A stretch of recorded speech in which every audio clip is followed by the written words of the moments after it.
Penjelasan. Bismillahirrahmanirrahim. Faslun. Idza syi'ta an ta'rifa nafsaka fa'lam annaka min syai'in. Al-awalu hadzal qalbu. Wasani yusamma warruh. Wan nafsu huwal qalbu alladhi ta'rifuhu bi'ainil batin. Wa haqiqatukal batin. Apabila kamu ingin mengenal diri, maka ketahuilah hal itu dengan dua hal. Yang pertama adalah hati, dan yang kedua adalah ruh atau jiwa. Dirimu itu adalah hati yang hanya bisa diketahui dengan pandangan batin, karena hakikat hati itu tersembunyi. Jadi apabila kita ingin mengenal diri kita, maka ada dua hal yang harus diperhatikan, karena dari dua hal itulah kita bisa mengenal diri kita sendiri, yaitu hati dan ruh atau jiwa. Nah, diri kita itu adalah hati yang mana hati itu hanya bisa diketahui dengan pandangan batin, karena hakikat hati itu tersembunyi. Itu hakikat hati. Nah, dengan kita mengenal hakikat diri, maka itu adalah kunci untuk mengenal Allah. Nah, Allah berfirman di dalam Quran surat Al-Hadid ayat 3, Bismillahirrahmanirrahim. Huwal awalu wal akhiru wal zahiru wal batin wa huwa bikulli syai'in alim. Dialah yang awal, yang akhir, yang zahir, dan yang batin. Dan dia maha mengetahui segala sesuatu. Imam Al-Ghazali juga mengutip hadis Rasulullah yang berbunyi, Man arafa nafsah faqad arafa rabbah. Barang siapa yang mengenal dirinya, maka ia akan mengenal Tuhannya. Li'annal jazada awwalu wa huwal akharu wan nafsu akharu wa huwal awal. Wa yusamma qalban wa laisal qalbu. Hadhil qit'atal lahmiyatal lati fis sadri minal janibil aisyar. Jasad ini adalah yang awal dan yang akhir, dan jiwa adalah yang akhir dan yang awal. Nah, dan itu disebut kolban, bukan kolbu. Jadi yang zohir itu disebut kolban, bukan kolbu, yaitu segumpal daging yang letaknya ada di dalam dada sebelah kiri. Jadi jasad ini itu adalah zohir atau wadah, di mana di dalamnya itu tersimpan hakikat dari hati, tersimpan hakikat diri. Jasad ini adalah yang awal dan yang akhir. Ya, karena jasad ini diciptakan sebagai wadah yang nantinya yang namanya wadah itu pasti akan rusak atau berakhir. Nah, sedangkan hakikat hati itu adalah simpanan yang berada di dalam jasad itu sendiri. Nah, wadah itu berupa segumpal daging yang letaknya itu ada di dada sebelah kiri. Dan wadah itu disebut kolban, bukan kolbu.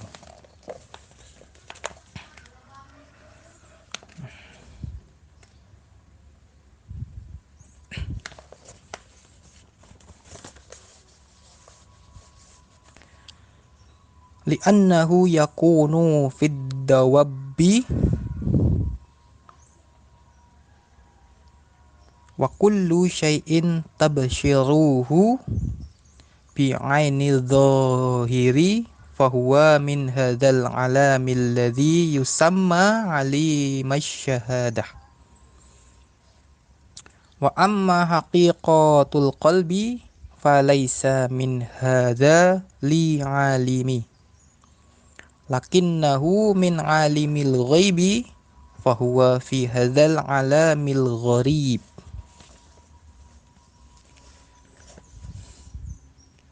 Segumpal daging itu ada di dalam jasad manusia dan juga pada binatang, yang mana dia bisa dilihat dengan mata zohir, karena segumpal daging itu letaknya itu ada di alam dunia. Tapi kalau hakikat kolbu atau hati itu bukan di alam dunia, tapi dia berada di alam ghaib, yaitu sebuah alam yang asing. Jadi kolban itu adalah jasad yang ada pada manusia, segumpal daging yang ada pada manusia, dan juga ada pada hewan, bukan cuma ada di manusia saja. Hewan juga punya kolban. Dan kolban itu bisa dilihat dengan mata zohir, karena kolban itu letaknya di alam dunia ini. Karena zohir, makanya bisa dilihat dengan mata zohir. Nah, secara zohir itu disebut dengan jantung. Tapi kalau hakikat hati atau kolbu itu tidak bisa dilihat dengan mata zohir, karena letaknya itu bukan di alam dunia itu, letaknya itu di alam gaib. Itu kalau hati.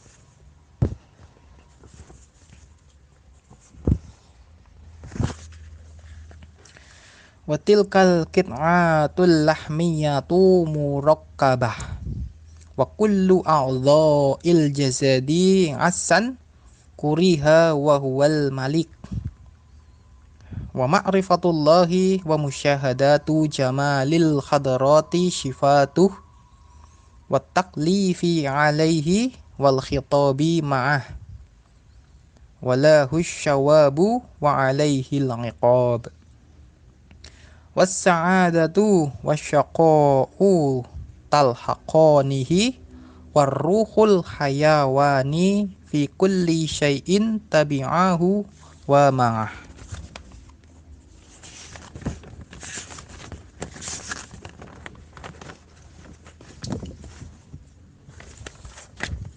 Dan segumpal daging itulah yang mengendalikan semua bagian-bagian tubuh. Nah, seperti halnya para tentara yang dipimpin oleh rajanya. Dan juga untuk mengenal Allah dan juga menyaksikan keindahan hadroh ilahiyah dan sifat-sifatnya, dan juga untuk menghambakan diri dan berkomunikasi dengannya. Baginya lah pahala dan juga hukuman, dan juga kebahagiaan dan kesengsaraan. Bahkan ruh-ruh para binatang dan juga segala hal itu mengikuti dan juga bersamanya.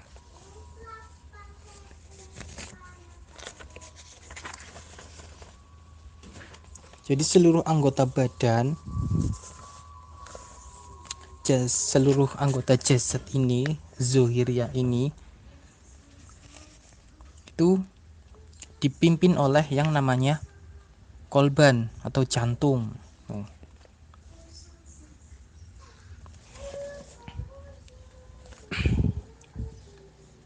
Jadi seluruh anggota badan, pokoknya seluruh anggota badan dipimpin oleh hati. Apabila hatinya baik, maka seluruh tubuhnya pun akan baik, baik secara zahir dan juga batin. Seperti sabda baginda Nabi Shallallahu Alaihi Wasallam,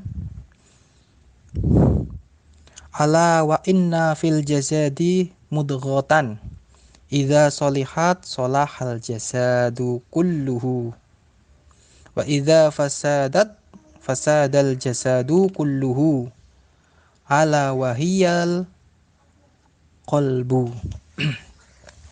Ingatlah bahwa di dalam jasad itu ada segumpal daging. Jika ia baik, maka baik pula seluruh tubuhnya. Jika ia rusak, maka rusak pula seluruh tubuhnya. Ketahuilah bahwa ia adalah hati, itu jantung atau kolban.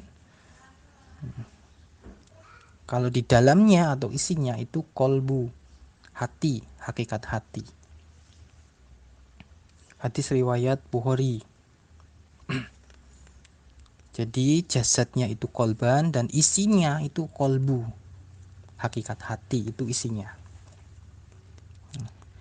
Jadi kolban itu mengontrol, mengendalikan seluruh jasadnya, seluruh bagian-bagian tubuhnya, dan kolbunya atau hakikat hatinya itu mengontrol batiniahnya.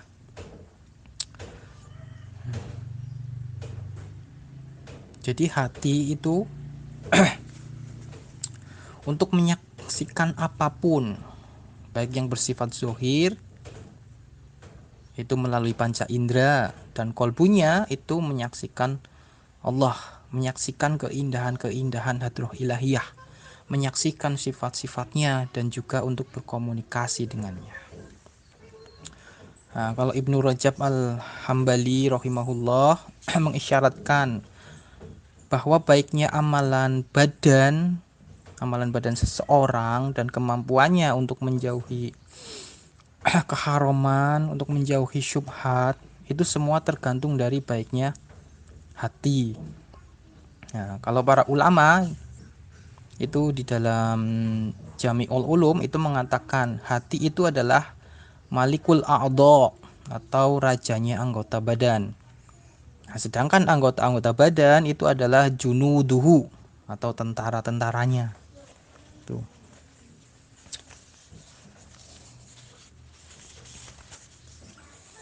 Wa ma'rifatu syifatihi miftahu ma'rifatillahi subhanahu wa ta'ala. Fa'alaika bil mujahadati hatta ta'rifahu li'annahu jauharun azizun min jinsi jauharil malaikat. Wa aslu ma'dinihi minal khadratil ilahiyah.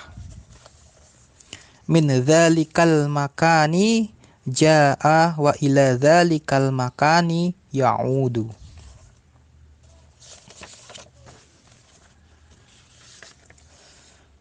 Dengan mengenal sifat-sifatnya, itu adalah kunci untuk mengenal dirinya yang maha suci lagi maha tinggi. Dan untuk itu haruslah dengan perjuangan, dengan mujahadah untuk bisa mengenal sifat-sifatnya. Karena itu adalah perhiasan mulia dari berbagai macam perhiasan-perhiasan malaikat. Yang mana hal itu berasal dari perbendaharaan-perbendaharaan yang ada di dalam hadrah ilahiyah. Dari tempat itulah ia berasal dan dari tempat itu pula ia akan kembali. Jadi untuk mengenal Allah, maka terlebih dahulu kita juga harus mengenal sifat-sifatnya. Nah, dan sifat-sifat Allah itu tersebar luas di seluruh alam semesta ini. Kalau kita mau memperhatikan seluruh asma, sifat Allah itu ada di alam semesta ini. Nah, seperti firman Allah di dalam Quran surat Ali Imran ayat 190, Inna fi khalaqis samawati wal ard wahtilafil laili wan nahari la yatalla'u lil albab. Sesungguhnya dalam penciptaan langit dan bumi dan pergantian siang dan malam terdapat tanda-tanda kebesaran Allah bagi orang-orang yang berakal.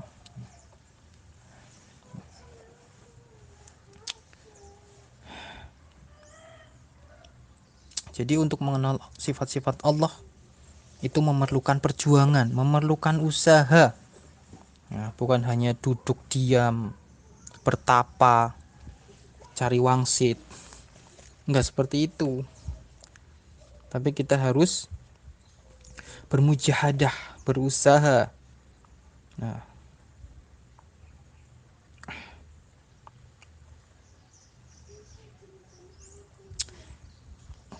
kita duduk di depan mursyid-mursyid yang kamil. Kita berusaha dengan suluk.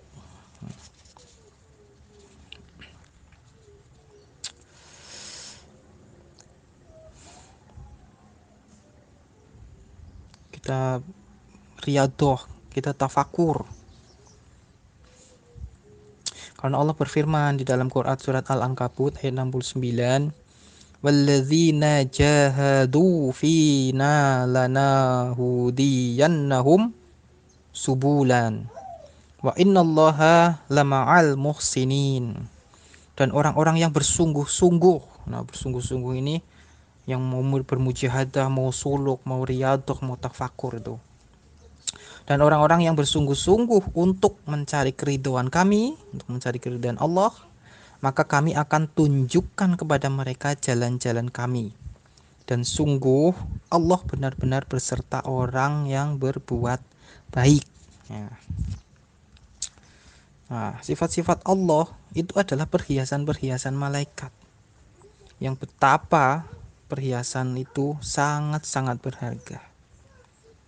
Nah, karena itu manusia itu harus berjuang untuk mendapatkannya, itu harus berjuang. Mereka harus berjuang dengan sungguh-sungguh, suluk di jalan Allah, suluk di depan guru mursyid yang kamil. Nah, karena hanya dengan itulah manusia akan bisa berjalan menuju Allah. Nah, dan dengan seperti itu, maka Allah akan menunjukkan jalan-jalan yang benar untuk menuju kepadanya. Karena sesungguhnya manusia itu berasal dan akan kembali pula kepada Allah Subhanahu wa taala. Wallahu a'lam bishawab. Ringkasan dan penjelasan. Jadi untuk mengenal diri, untuk mengenal hakikat diri, kita itu membutuhkan dua hal. Kita bisa mengenalnya dari dua hal, yaitu hati dan jiwa, yang mana keduanya itu adalah merupakan wadah dan isinya. Karena itulah yang awal dan yang akhir, yang zahir dan yang batin. Nah, sehingga kita akan bisa mengenal sifat-sifatnya dan juga kita akan bisa mengenal dirinya, untuk mengenal Allah. Karena dua hal itulah yang akan menentukan baik buruknya zahir dan batin kita. Nah, karena mengenal Allah itu wajib, maka mengenal diri pun itu wajib. Sebagaimana firman Allah, "Wa ma khalaqtul jinna wal insa illa liya'budun." Dan tidaklah Allah itu menciptakan jin dan manusia kecuali supaya mereka itu mengenalku, supaya mereka itu bermakrifat. Dan untuk bermakrifat kepada Allah, maka kita harus terlebih dahulu mengenal diri kita. Agar manusia itu tahu betapa berharganya dia itu di mata Allah. Nah, karena manusia itu adalah perhiasan-perhiasan yang sangat berharga di mata Allah, yang mana itu berasal dari Allah dan akan kembali pula kepada Allah. Allahumma shalli ala sayyidina Muhammad wa ala ali sayyidina Muhammad.